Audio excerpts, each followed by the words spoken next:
Hello. कुछ successful लोगों की बातों को सुनकर हम अक्सर अपने जीवन में कुछ रूल्स को थोप लेते हैं और ये बात कॉम्पिटिटिव एग्ज़ाम्स की प्रिपरेशन करने वाले स्टूडेंट्स के लिए भी सही है। हम उन्हीं रूल्स को वो पाथ मान लेते हैं, सैक्रेड पाथ मान लेते हैं जिस पर चलने से सो कॉल्ड सक्सेस मिलने वाला है। पर हम ये महसूस करना या इसका आकलन करना भूल जाते हैं कि इसी रूल को फॉलो करने वाले कितने लोग अनसक्सेसफुल रहे हैं। ये डेटा हमारे पास होता भी नहीं और ये जानने का हमारे पास कोई तरीका भी नहीं होता।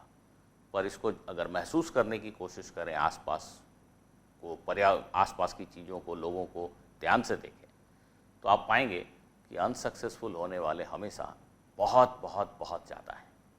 इसका तात्पर्य ये कि किसी एक रास्ते पर चलकर या किसी एक सलाह को पकड़कर अगर कुछ लोग सक्सेसफुल हो गए तो उसी रास्ते पर चलकर हर आदमी सक्सेसफुल होगा, इसकी कोई गारंटी तो है ही नहीं।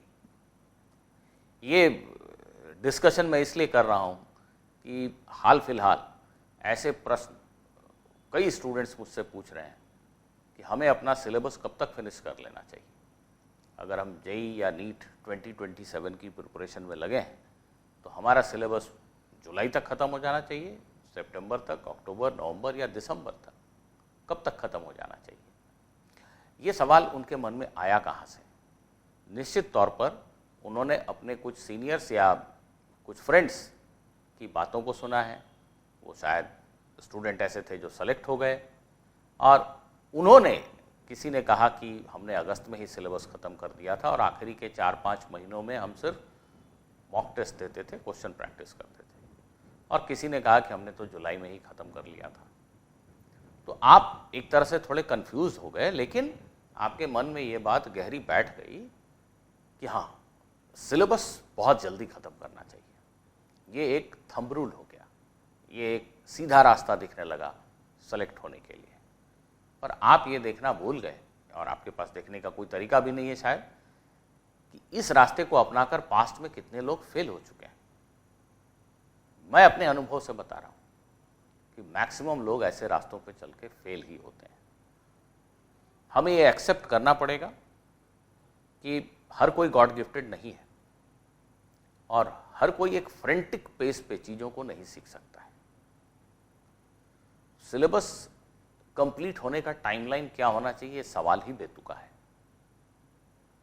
आप अपने हिसाब से पढ़िए, आप अपनी समझ को ध्यान में रखिए कि आपने कोई चैप्टर पढ़ा तो उसके आधार पर क्या आप पास्ट ईयर में आए हुए क्वेश्चंस को रियली में समझ के कर पा रहे हो। अगर कर पा रहे हो तो ये पेस आपके लिए परफेक्ट है, आपको इसी पेस पे चलना चाहिए। क्या आप बहुत जल्दी जल्दी पढ़ने की कोशिश करते हो तो वो क्वेश्चंस आपसे नहीं होते हैं, तो फिर ये पेस आपके लिए बेकार है। जिसने आपसे कहा कि उसने सिलेबस अगस्त में या सितंबर में ख़त्म कर लिया था और फिर वो मॉक टेस्ट और क्वेश्चन प्रैक्टिस कर रहा था, सच्चाई ये है कि उसका सिलेबस कभी ख़त्म हुआ ही नहीं था। उसे लगा कि उसने एक बार सारी चीज़ों को देख लिया, पर इसको सिलेबस ख़त्म करना कहते हैं क्या? तब तो ये 2 महीने में किया जा सकता है। उस सिलेबस में डीप अंडरस्टैंडिंग तो उसकी डेवलप हुई ही नहीं। वो आखिरी के 4 महीनों में बिल्कुल हैफहजार्ड तरीके से यहाँ वहाँ मॉक टेस्ट और क्वेश्चन अटेम्प्ट करके उन छोटे छोटे कॉन्सेप्ट्स को सीखने की कोशिश कर रहा होता है। और ये सही रास्ता कैसे हो सकता है भला? इसकी जगह अगर आप तल्लीनता से, शांति से हर चैप्टर को माकूल समय देते हुए उसमें अंडरस्टैंडिंग डेवलप करते हुए चलें, भले ही दिसंबर आ जाए, भले ही 15 जनवरी आ जाए, आप उससे बेटर करेंगे जो 4 महीने में सो कॉल्ड सिलेबस फिनिश करके यहाँ वहाँ भागता फिर रहा है। हर किसी का कैलेंडर अलग है। कुछ स्टूडेंट, बिल्कुल मेरे ही टच में कुछ स्टूडेंट ऐसे हैं मेरे कोर्सेज में इनफैक्ट, कि वो 10th क्लास में है और उन्होंने लगभग 12th क्लास तक का सब कुछ पढ़ लिया है। अब उनके साथ आप अपनी तुलना कैसे कर सकते हैं अगर आपके पिछले साल जेईई मेन में 80 परसेंटाइल आए थे और आप ड्रॉप लेके पढ़ रहे हैं? कैसे कर सकते हैं? उनका टाइमलाइन अलग है, आपका टाइमलाइन बिल्कुल अलग है। आपने ड्रॉप लिया, आपके परसेंटाइल कम थे, मतलब आपकी अंडरस्टैंडिंग रियली में बहुत वीक थी। अब आप पूरे 2 साल के सिलेबस को किसी की बात सुन के अगले 4 महीनों में बिल्कुल ख़त्म कर देना चाहते हो, तो ये ख़त्म हुआ बस, मतलब ख़त्म नहीं सिलेबस एक्चुअली आपको समझ में नहीं आया, वो कंप्लीट नहीं हुआ, उसको कंप्लीट नहीं कहा जाएगा। और सिलेबस एक ऐसी चीज़ है कि बहुत अच्छे स्टूडेंट, वेल प्रिपेयर्ड स्टूडेंट के लिए भी कभी ख़त्म नहीं होता। वो उन्हें जब लगता है कि हाँ यहाँ तक समझ में आ गया, तो अचानक से एक नया डाउट जनरेट हो जाता है। उन्हें दिखता है कि अभी ये मुझे नहीं आता है, इस पर मुझे और वर्क करने की ज़रूरत है। ये एक ऑनगोइंग प्रोसेस है, कभी ख़त्म नहीं होता। आप इसको जितने जल्दबाजी में निपटाना चाहोगे, तो ये एक तरह से बेहद शॉर्टकट हुआ, और ये सक्सेस का सही रास्ता हो ही नहीं सकता।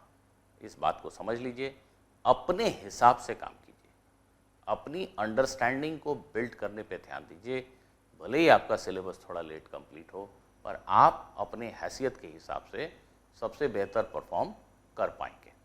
आप हो सकता है कि टॉप ना करें, कोई आपसे बहुत बेहतर है तो आप उसे हटा कैसे सकते हैं, लेकिन आप अपनी हैसियत के हिसाब से, आप अपनी काबिलियत के हिसाब से बेस्ट परफॉर्मेंस तभी दे पाएंगे जब आप बिना अंडरस्टैंडिंग को सैक्रिफाइस किए हुए सिलेबस को पूरा करने का